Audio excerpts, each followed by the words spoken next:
Hello guys, magandang umaga po sa ating lahat. Tayo po ngayon ay gumagawa ng bangka at ito na po yung ating bangka po na ginagawa. Ayan siya. Porque walang pasok ngayon sa school, ay ito muna yung ating ginagawang libangan dito sa sarili po natin tahanan. Abangan po ninyo kung paano po ito gawin para po tayo ay matuto. Ito po, ako po ay nanonood lamang sa mga YouTube at nakikita ko kung paano nila gawin at tayo ngayon ay gumagawa na rin. So ito na po yung ating pong mga nagawa. Inumpisahan ko ito kahapon at narito na, nakalagay na tayo ng inlagason. Ituturo ko sa inyo kung ano ang tawag dito. Ito po ay tinatawag na hinlagason dito po sa amin. Naglalagay po ng mga kahoy pataas para ito po yung paglalagyan ng plywood para pagka lumutang sa tubig ay hindi siya malubog. So ayan na po yung ating mga nagagawa sa kasalukuyan. Inyo pong abangan ito at para po tayo ay magkaroon ng ideya kung paano natin gawin ang paggagawa po ng bangka. Ito po ay bangka na dimotor at ito po yung mga gamit ko na ginagawa dito. Ayan siya.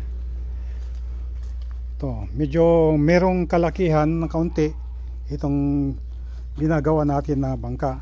So ilang piraso na po yung aking nakabit na mga hinlagason. Ito siya, mga hinlagason. Itong ginawa kong mga hinlagason na ito ay tinatawag na kahoy ay yung mahogani.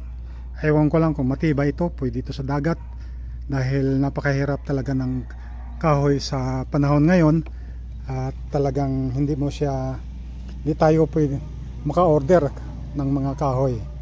Kaya so abangan po natin. Ayan siya, medyo may kahabaan itong ating pong ginagawa. Ipapakita ko sa inyo. Ayan po siya ang kahabaan ng ating pong ginagawang bangka. Ayan. At ang ilalagay ko ditong makina ay Bridgestone na Dicrodo. Ayan, meron ngayong bago ngayon na Bridgestone na Crodo ang ginagamit na panggatong.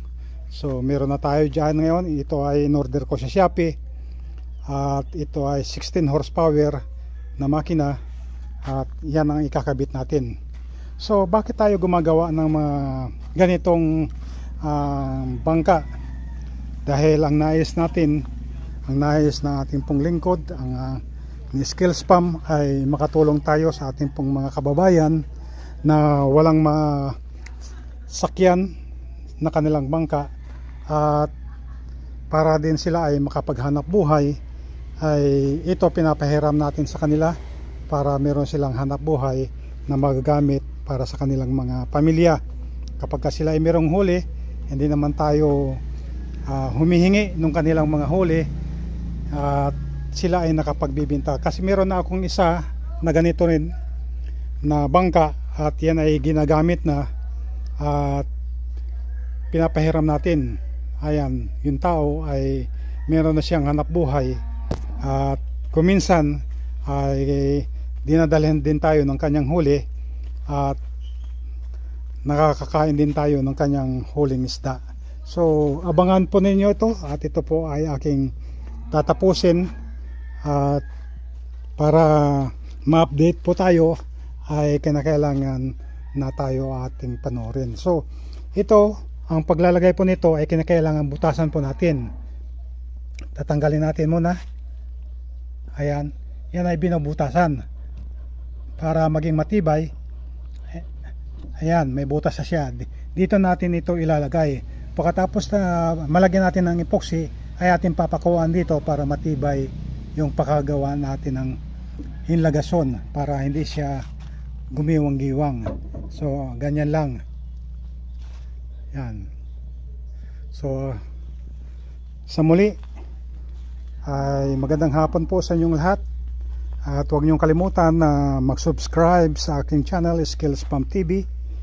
ito pong ating ginagawa ay pantulong po natin sa mga tao na gustong maghanap buhay para sa dagat, at tayo po ay nakakatulong at nakapagbibigay tayo ng konting ligaya sa mga tao na walang mga hanap buhay dito sa aming pong lugar. Muli, magandang hapon po sa inyong lahat, at i-update lang po ninyo hanggang sa matapos ang bangka na ito para tayo po ay sabay-sabay natin pong itong panurin. Magandang hapon muli sa inyong lahat. Peace.